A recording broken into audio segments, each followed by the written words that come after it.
Oh my god. Oh my god, I'm dead. You have left the physical mortal world and now stand in the Nexus, the convergence point for energies drawn from the four realms of oblivion. Time stands still in four realms connected to the Nexus, with the might of chaos and order eternally battling. A balance between them must also be fought for. Here at the heart of the Nexus is where that happens. Each realm has its own natural balance, eternally generating the right levels of primal energy. What have you done to me? Stay calm. You are in control of this. You may change form when you desire. There's nothing to be afraid of. Your humanity is not lost. God, Gigasika. I will have my revenge. Why defy the one that made you? Jennifer.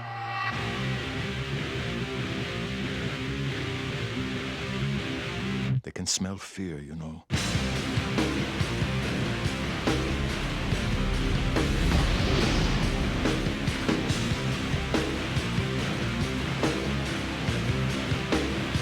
Half-breed, there he goes again.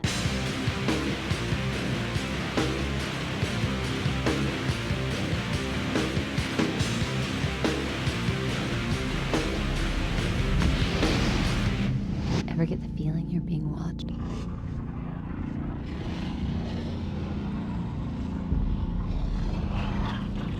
Goodbye, Jen.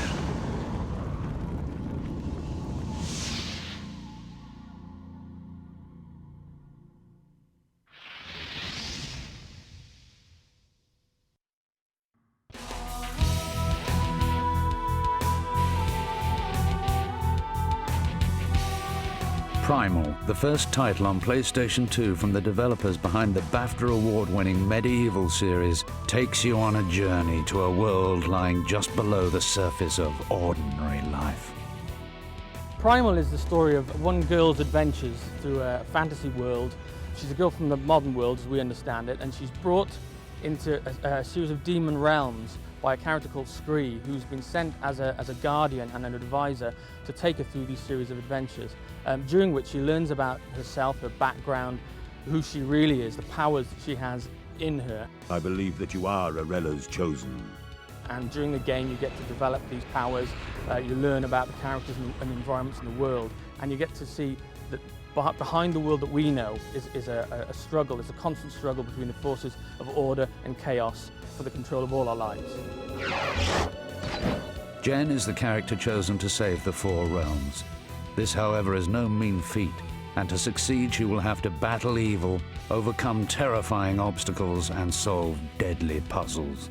Most of our puzzles are very kind of environmental puzzles, so although we've got doors and keys and kind of more traditional puzzles, we've tried to kind of stay away from that as much as we can. Probably a puzzle that springs to mind is at the start of the first realm you play. Jen hasn't got any weapons at that point, she can't fight, she's not got a knife yet. And then you come across a cave that's got lots of nasty beasts inside that she's not going to go in there because she's going to get eaten. You hear those growls, Scree? That sounds like Malkai. They're primitive, territorial beasts. Huge teeth, fearsome claws, fond of the dark. Scree, being made of stone, isn't particularly tasty looking to these creatures, so he can go through there. And then because they're kind of quite beast, kind of wolf-like kind of creatures, they're actually scared of fire. So he goes off, finds a torch, and then brings it into the cave, and then he can keep all those animals at bay so that Jen can go through unharmed. With four vast realms to negotiate, Jen comes face to face with a number of demon races, each with very different customs, Abinagdi, Abinagdi. environments, and dangers. There are four very distinct different demon worlds that we have in Primal. We wanted to make them as different from one another as we could. We have a world called Solum, which is a world that's always nighttime here, and we have a race called the Ferai who live here, who are kind of rugged hunters Our second realm is Aquis, which is almost entirely underwater, and the race that live there are called the Undine, and they populated the area with huge arcane filtration machines to keep the water clean. And part of the gameplay in that area is Jen has to get the filtration system working again so the characters can survive in there. The third realm in the game is called Ether, and we have a race of demons here we call Wraith, and these are really nasty characters. They're almost like vampires in the way that they kind of lead their lives. The last realm that you venture through is the realm of Volca, which is a world set in a huge, dry, dusty volcano. And the race that live there are the Jinn. And when you first arrive there, the volcano is dormant, it's asleep, and the Jinn are inactive. But as you adventure and explore through these corridors and chambers, the light and the heat that you bring wakes them up, and suddenly you find you've got an entire race of people all suddenly coming to life that you have to deal with. The characters of Jen and Scree dominate the game. Jen quickly puts into practice her ability to morph between demon and human form, whilst Scree proves invaluable with his mental agility and special skills. Jen and Scree have both got very different abilities. Jen's abilities are all based around her demon forms, so with each demon form she gets a different weapon, and all her abilities are kind of very focused towards combat and that side of things. We've got about, I think it's about 20 attacks for each of the different demon forms that she's got, so it's quite a lot of moves. And then it's kind of a free-form system, so if you keep hitting strong, you're going to do lots of strong attacks. And the deeper down the combo list you get, the cooler, the more powerful, more impressive-looking attacks you get. Scree, what's with the glowing stuff? It happens when I'm close to stone figures resonating with ferri energy. It means I can temporarily transfer my soul into any statue formed from this material. Scree doesn't fight at all, so his side of things is much more kind of based on the exploration of puzzles. So he can climb walls, he can jump, he can lift heavy objects. It's very much based around his kind of strength. Any music featured within Primal had to reflect the intensity and pace of the game. The Prague Philharmonic Orchestra added their interpretation to the adventure. The cutscenes which we're recording with the orchestra at the moment, there were 2.5 hours worth of them, and unlike seeing it as one 2.5 hour film, it's more like 5 half-an-hour films, because you're associating a very different sound, instrumentation, themes, everything for each individual level, as well as trying to create a kind of cohesive whole so that each level does sound like it has some related components. With the kind of originality so rarely glimpsed on a games console, Primal is not only a feast for the senses, but also compulsive to play. The battles faced and worlds encountered make this a dark, compelling classic.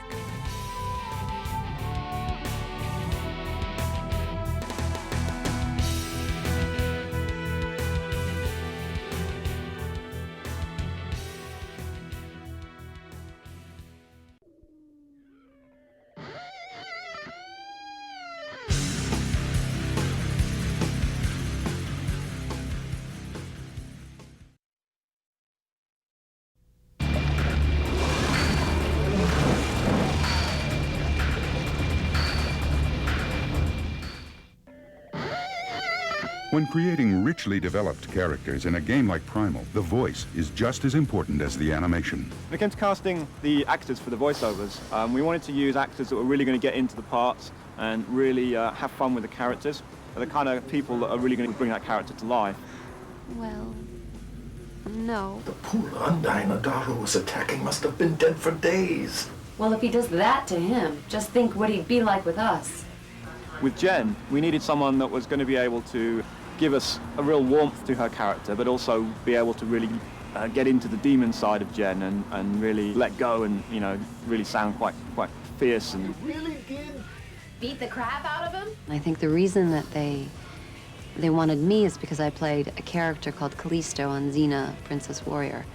So I knew at that point when they liked that show that this was going to be based on a strong woman and there was going to be fighting involved.